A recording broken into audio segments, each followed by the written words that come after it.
রাধে রাধে আমার প্রিয় বন্ধুরা, তোমাদেরকে যে কালকের ভিডিওতে দেখিয়েছিলাম যে আমি একটা নার্সারিতে গেছিলাম। তো নার্সারি থেকে কি কি গাছ এনেছি সেটাই তোমাদেরকে দেখাই। এই যে দেখো, এখানটায় আছে তোমার ডালিয়া আছে, তারপরে কিছু লঙ্কা গাছও আছে, তারপরে আছে হচ্ছে তোমার চেরি গোল্ড। এটা আমাদের এখানটা একদম কথা বলে শান্তি নেই, ছাদের উপরে প্রচন্ড গাড়ির আওয়াজ। আর এখানটা একদম শেয়ার, তাই জন্য এখানটা আমি দেখেছি আরো কয়েক প্রকার গাছ আছে শীতের, যেগুলোর নাম আমি জানি না। আরো কিছু কেনা বাকি আছে যেগুলো কিনবো। গাঁদা গাছ এবার কিনে নিয়ে আমাদের সামনের নার্সারিটাতে আছে, ওখান থেকে নিয়ে আসবো দেখে। আর এদিকে দেখো আমার চন্দ্রমল্লিকা গুলাতে করে এসে গেছে, কিন্তু এগুলো যে কি হচ্ছে আমি জানি না। আমার কিন্তু গাছ সম্বন্ধে অতটা ধারণা নেই।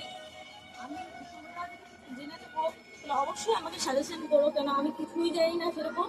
যেটা জানি সেটা তোমাদের সাথে শেয়ার করবো। এই যে দেখো, এগুলো তো মোটামুটি অনেকগুলোতে করে এসেছে আরো, ঠিক আছে। আর দেখো কালকে কিছু গোলাপ গাছও নিয়েছি। এই যে এখানটা এই কালারটা নিয়েছি, এটা বলে আগুন কালার। আর এটা হচ্ছে একদম পিওর রেড কালার, যেটা দোকানে বিক্রি হয়। ওরকম বললো যে পাপড়িটা ঝরবে না, আমি জানি না সত্যি কি মিথ্যা। আর এটা হচ্ছে সাদা আর পিঙ্কের মধ্যে, এই কালারটা আমার খুব পছন্দ হয়েছিল।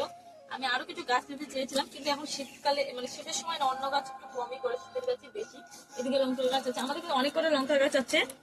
তো তোমাদেরকে দেখাবো আস্তে আস্তে পুরা কি কি গাছ লাগিয়েছি ছাদে, সবই শেয়ার করবো। আমার অনেক দিনের ইচ্ছা ছিল যে আমার ছোট্ট একটা বাগান হবে, যেখানে ফল ফুল সবজিতে ভর্তি থাকবে, কিন্তু সেটা সম্ভব হয়নি, কেন আমাদের জায়গা ছিল না। এটাই হচ্ছে বড় কথা।